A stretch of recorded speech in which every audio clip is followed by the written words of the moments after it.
Hard work is for servants. Systems are for rulers. If that offends you, good, because the belief it attacks has been quietly ruining your life. If I just try harder, I'll win. That's the bedtime story of the powerless. It turns failure into something noble. It lets you burn yourself out and call it virtue. It makes you feel righteous while you stay broke, inconsistent, and permanently almost there. Machiavelli would recognize the trick immediately. People don't moralize what they've mastered. They moralize what they can't control. So, when success doesn't arrive, they worship effort like a religion. They say, "I'm grinding," as if sweat automatically produces outcomes. But the world doesn't pay for sweat. It pays for leverage, timing, positioning, and most of all, structure. Kings don't win by wanting victory. They win by building supply lines, alliances, and rules that survive panic. Here's the brutal truth. Success feels hard because you're trying to drag your life forward with mood. Some days, you wake up sharp and hungry. Other days, you wake up hollow, scrolling, negotiating with yourself like a weak king, begging his own troops to fight, and then you act surprised when nothing compounds. You built a strategy that requires you to be a hero every morning, and heroes burn out. Systems don't. A system is different. A system is obedience without motivation. It is a set of rules that moves you even when you don't feel like moving. It removes the daily debate. It replaces "should I" with "I do." And once that happens, progress stops being emotional. It becomes mechanical. You stop relying on inspiration and you start relying on design. This is why the disciplined man still loses if he has no system. Discipline is manual labor. It's you holding the door shut against your own impulses every single day. Eventually your hands slip. A system locks the door. It makes the correct action the default, and the wrong action inconvenient, expensive, embarrassing. Look around. The people ahead of you aren't necessarily smarter. They're not always more talented. They just made their behavior inevitable. They arranged their environment, their schedule, their standards, their inputs, so the work happens with or without applause. They don't try to be consistent. Consistency has been engineered. You don't need more motivation. You need a throne, routines and consequences that make your future unavoidable on your worst day. And here's the part most people refuse to face. The one flaw that makes you fail repeatedly isn't laziness. It's that your life is run like a democracy, where every craving gets a vote. In the next part, we're going to dismantle that illusion, because power begins the moment you stop negotiating with yourself. Most people don't fail because they lack ambition. They fail because their ambition is governed by weather. Mood up, you act. Mood down, you disappear. And you call that being human, as if chaos is a personality trait you can't outgrow. Look closely at how you live. Your mind is a parliament. Every emotion gets a microphone. Hunger argues. Anxiety argues. Boredom argues. Comfort argues. And the version of you that wants power shows up late to the meeting, tired and outnumbered. So you bargain, you delay, you start tomorrow. Then tomorrow comes and the same debate repeats. That is not a discipline problem. That is a government problem. This is why motivation is a joke. Motivation is a spark, not a furnace. It flares when you watch the right video, hear the right song, feel the right pain. Then it dies the moment the work becomes boring, lonely, or slow. You can't build a life on sparks, yet most people do. They treat action like something that must be emotionally justified each day, like they need permission from their feelings to move. That is servant logic, waiting to be commanded by whatever you feel. So they confuse discipline with salvation.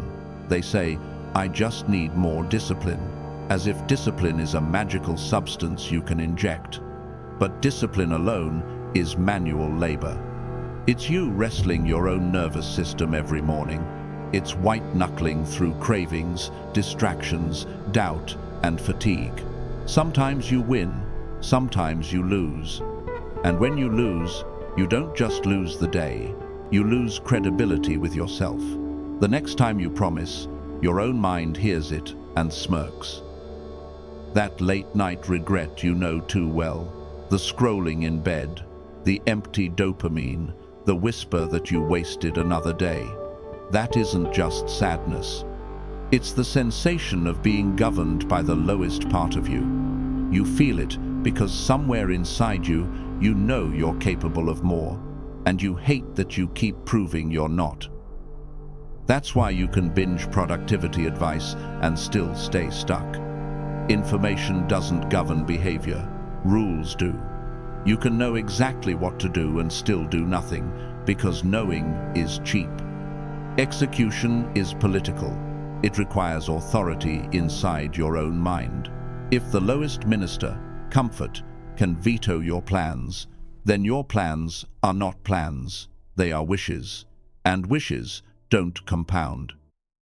Here's the inversion the elite understand. They don't have stronger willpower, they have fewer decisions. They don't ask themselves 10 times a day whether they should do the thing. They've already decided. Their environment, schedule, and rules make the decision for them. They remove the vote, they remove the debate, and once you remove choice, you remove the majority of failure. This is the silent killer of ambition, decision fatigue. Every small choice taxes your authority. What to eat, when to train, whether to work now or in a minute, whether to answer that message, whether to research one more video instead of making one. You think these are harmless, they're not. They drain you until the only thing you have energy for is comfort. Then you call it burnout, when really it's an exhausted leader who made too many unnecessary votes. Your problem isn't self-control, it's self-government. A ruler does not ask his soldiers each morning if they feel like defending the walls. The walls are defended because the law demands it. The supply lines are managed because collapse is not an option.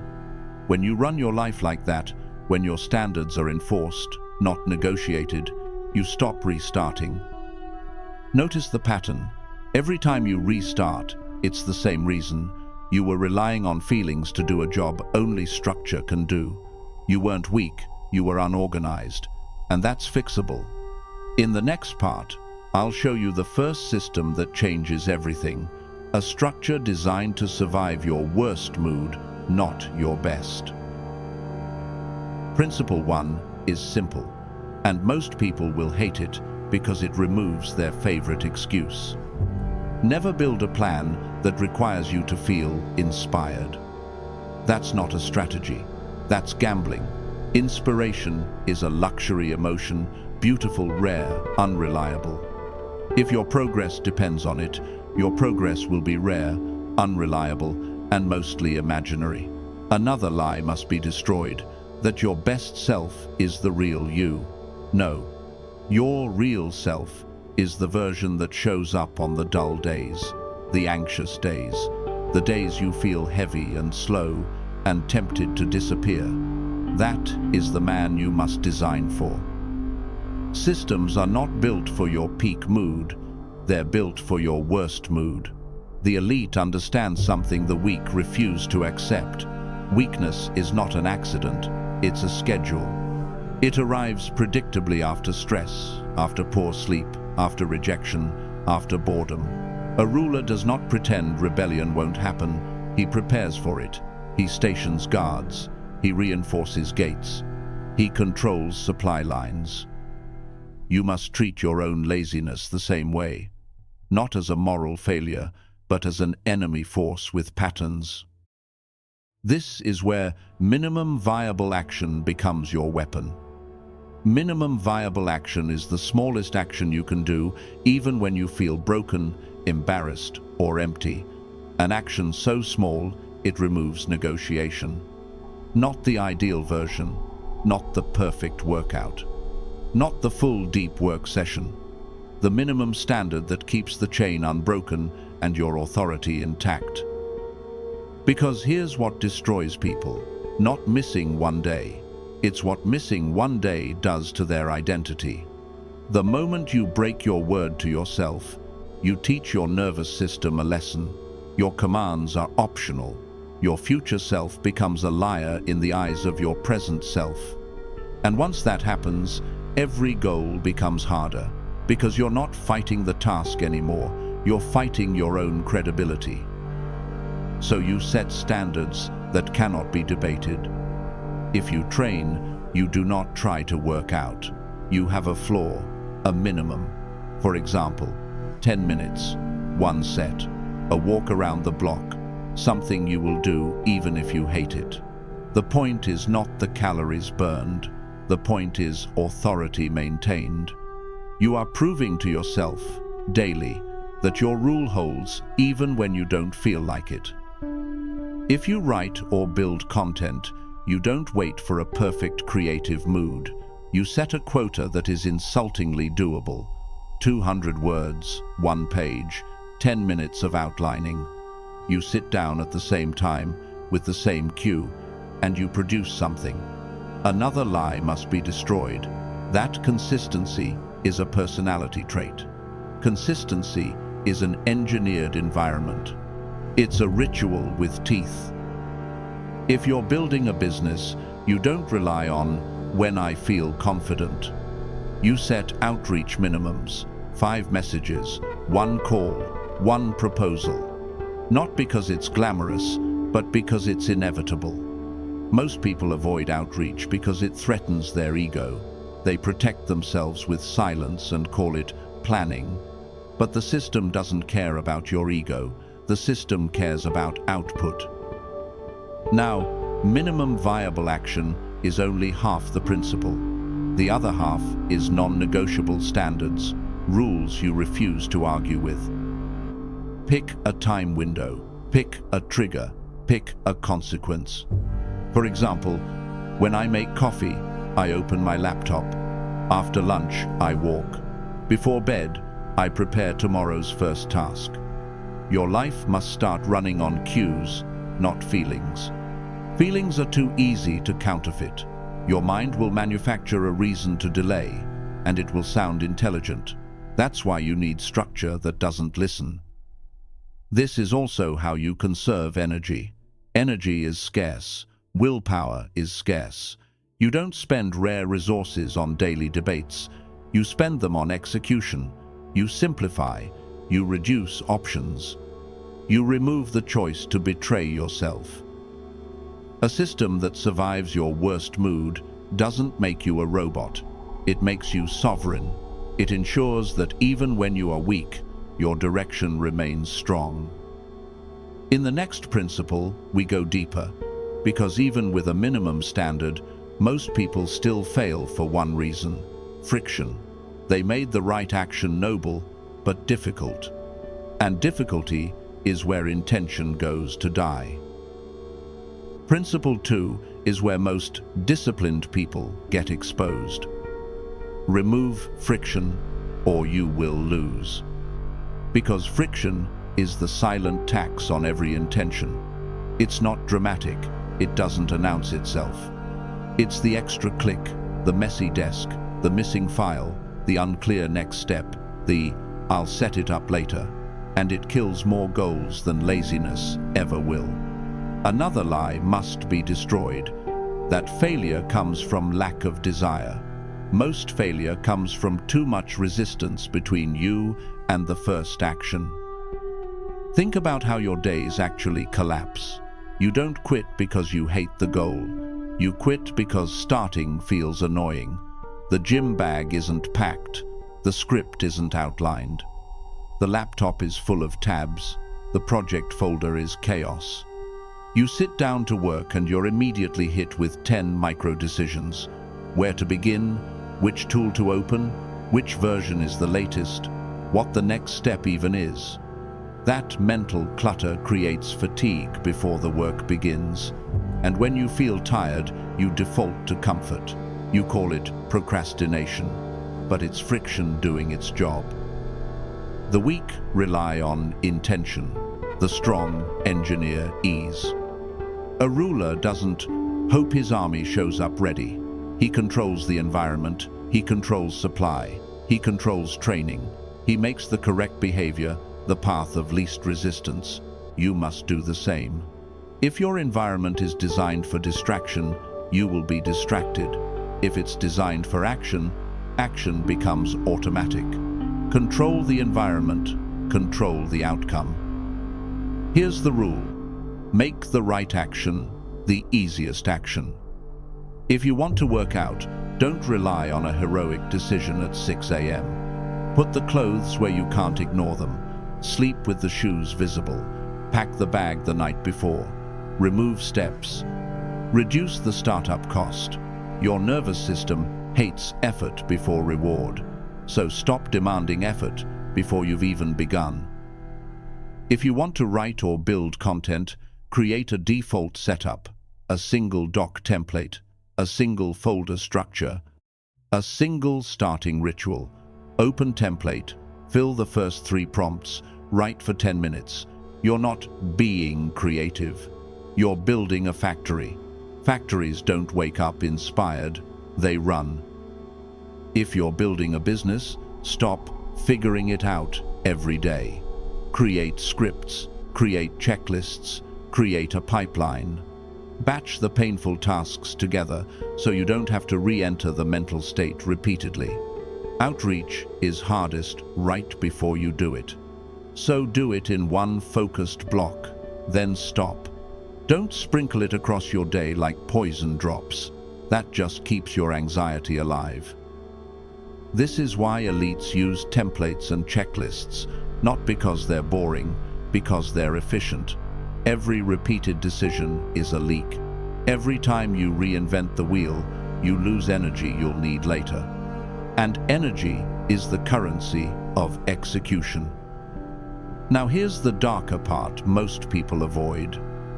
You must also make failure inconvenient. If your phone is your drug, stop pretending you can just use willpower. Move it, lock it, delete the apps. Put friction in front of the behavior that steals your life. If distraction is 1 tap away and work is 10 taps away, you already know which one wins. Your environment is voting against your future. If you skip workouts because the gym feels far, build a home setup, even a minimal one. If you skip writing because your desk is chaos, clean it and keep it clean. Not for aesthetics, because chaos is permission to delay. If you keep missing early mornings, stop romanticizing them. Build a system that works at night. The goal is not virtue, the goal is output. One small change can double your output because it changes the start. Most people obsess over intensity and ignore entry. They want a perfect routine, but they can't even begin. Entry is where winners separate from restarters. And while you're restarting, someone else is compounding. That's the part that should make you uncomfortable. Not because you need to compare yourself, but because time doesn't care about your intentions. It only rewards what repeats. Remove friction, and your system becomes inevitable. Keep friction, and your discipline becomes a daily fight you eventually lose. In the next principle, we tighten the screws further, because even with low friction, most people still drift for one reason. They don't track reality, they live in vibes, not numbers. And what you don't measure, you do not control. Principle 3 is where fantasies go to die. Track the score like a strategist, not a dreamer. Another lie must be destroyed. I'll know if I'm improving. No, you won't. You'll feel busy. You'll feel tired. You'll feel like you deserve rest. And your mind will tell you a story that protects your ego. Memory is not a record. Memory is a lawyer. It edits, it justifies, it hides evidence. And if you let your progress be judged by feelings, you will always declare yourself innocent. Power begins the moment you stop trusting your own narrative. What gets tracked gets controlled.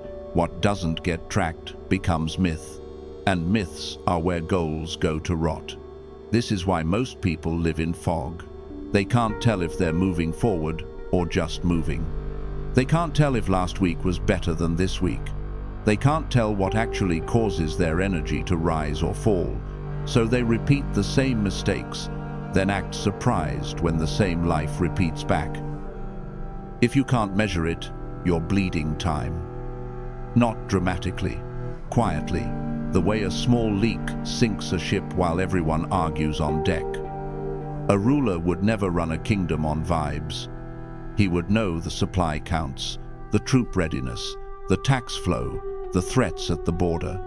Yet you run your body, your work, your money, your ambition with nothing but mood and hope.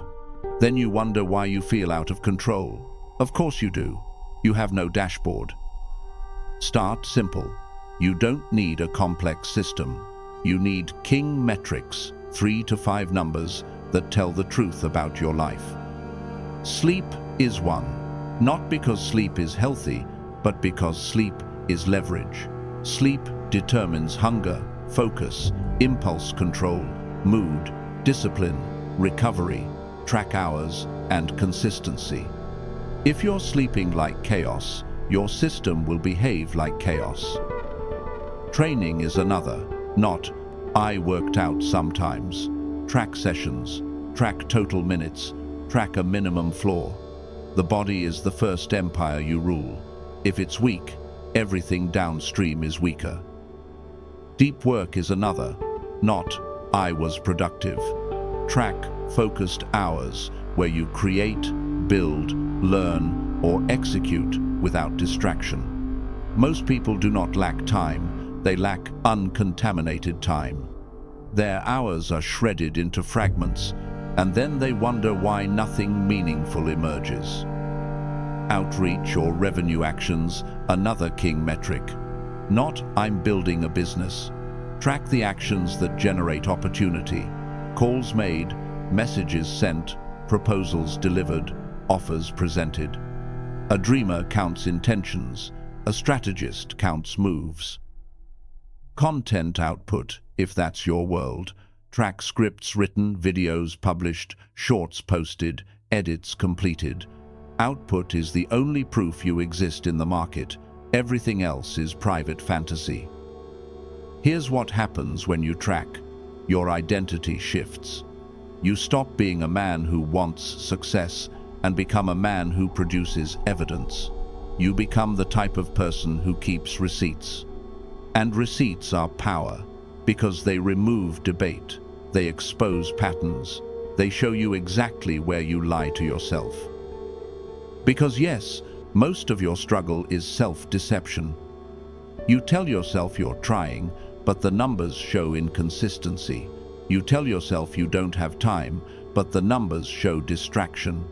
You tell yourself you're burned out, but the numbers show you haven't slept, haven't trained, haven't moved, haven't managed inputs. The data cuts through the drama. It is cold, and that's why it works. This also creates momentum. When you see a streak, you protect it. When you see a dip, you correct it faster. Without tracking, you wait until failure becomes obvious, until weeks pass, motivation fades, and you restart. That restart cycle is not a character flaw. It's the natural outcome of operating in fog. Tracking turns fog into a map. And once you have a map, you stop panicking, you stop guessing, you start steering. That is the difference between a man who hopes and a man who governs. But tracking alone won't save you if your system leaks, because you can measure everything and still collapse if your days have no enforcement. You can watch the numbers fall and still do nothing if there are no consequences. In the next principle, we confront the uncomfortable truth that makes most people flinch. The powerful don't just plan. They enforce. They automate discipline with laws, rituals, deadlines, and cost. Machiavelli understood something modern people refuse to face. Laws only matter because consequences exist. A rule without enforcement is not a rule, it is a suggestion, and most of you are living on suggestions.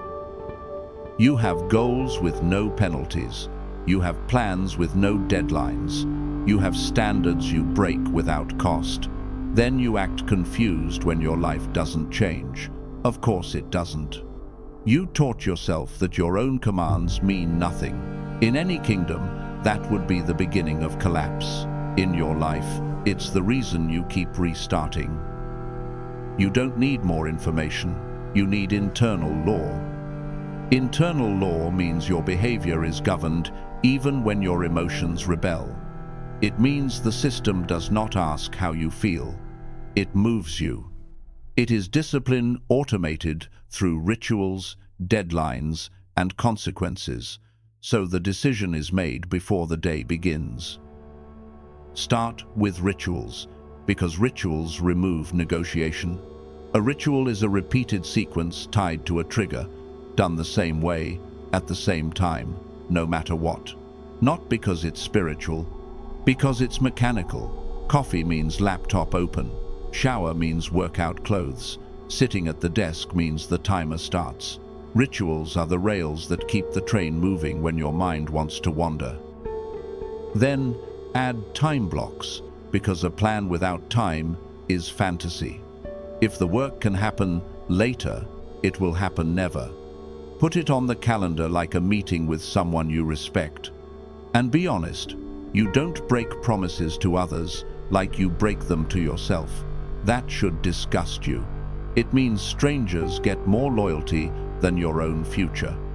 You fix that by making your commitments visible, scheduled, and protected. Now the part that separates rulers from hopeful men: consequences. Consequences are not punishment, they are structure. They are the enforcement arm of your standards. Without consequences, your system is a paper crown. With consequences, your system becomes a throne. Use monetary stakes if you need to. Put money on the line that you lose if you miss the habit. Pay a friend. Donate to a cause you hate. The point is not morality. The point is pain attached to betrayal. Your brain understands incentives. It will suddenly find energy when inaction has a price. Use public accountability if you're serious. Tell people what you will deliver and when. Announce deadlines. Create expectation. Most people hide because hiding protects the ego. But hiding also protects weakness. Exposure creates pressure, and pressure, used correctly, creates momentum. Use fixed deadlines, not flexible ones. Flexible deadlines are permission. A fixed deadline forces prioritization. If you must ship on Friday, you stop indulging perfection and start executing. You stop researching and start producing. Deadlines compress time, and compressed time reveals what matters. And when you want to lock it in, use pre-commitment contracts. Decide in advance what happens if you fail. Write it down. Sign it. Set the terms while you are calm, so you don't renegotiate while you are weak. That is self-government. Here's the emotional payoff. When the system enforces, your mind becomes quiet. You stop arguing with yourself. You stop waking up and wondering what kind of man you'll be today. The decision is already made. The relief is real, because most anxiety is the pain of constant choice. Systems remove that pain. But there's a deeper layer people ignore: reputation. Machiavelli knew legitimacy precedes obedience. If subjects believe the ruler has no right to rule, they resist. You are the same.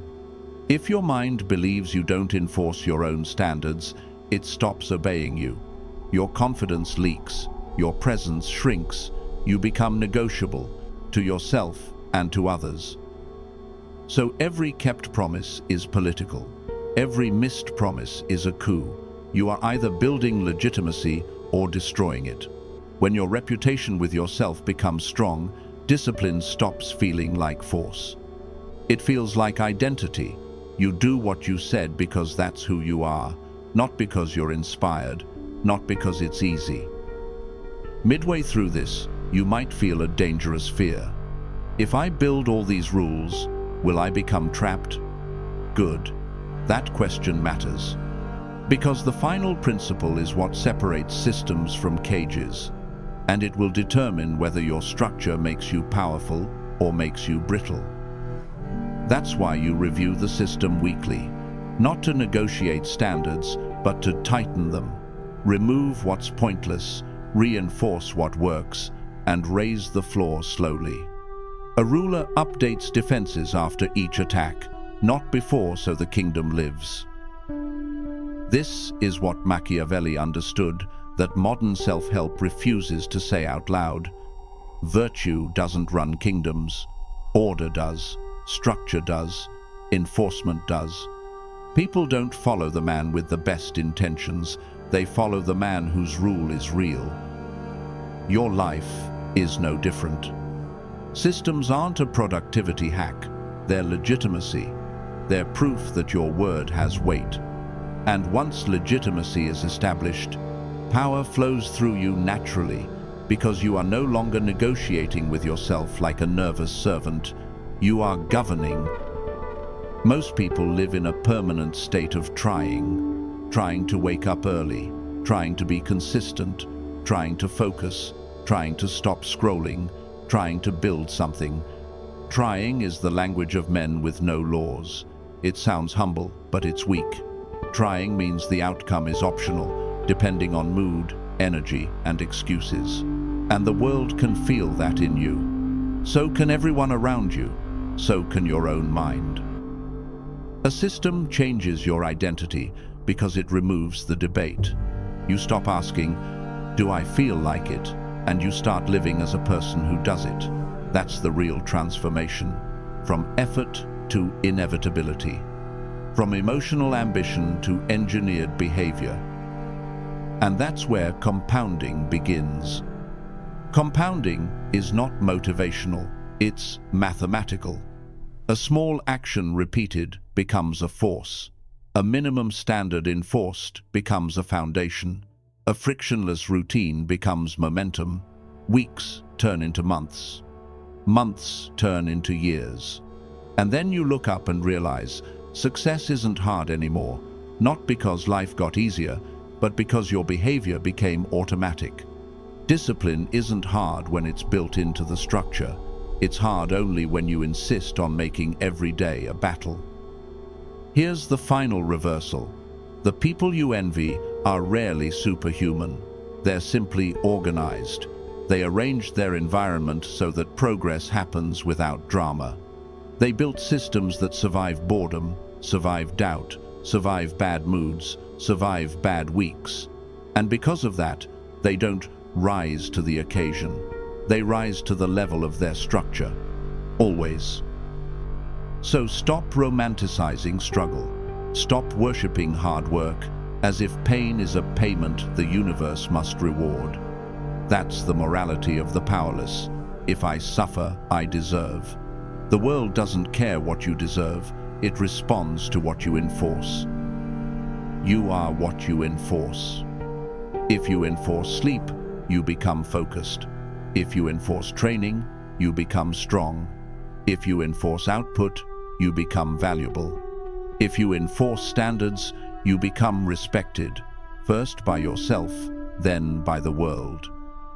And if you don't enforce anything, you become governed by cravings, by distractions, by other people's agendas, by luck, by the slow decay of wasted time. So decide what kind of man you are, not with words, with structure. Build the throne, minimum standards, Low friction, tracked metrics, rituals, deadlines, consequences. Let your future self rule your present self. Let your life stop being a democracy of impulses and become a kingdom of direction. Hard work is for servants. Systems are for rulers. Govern yourself, and everything else will start to follow.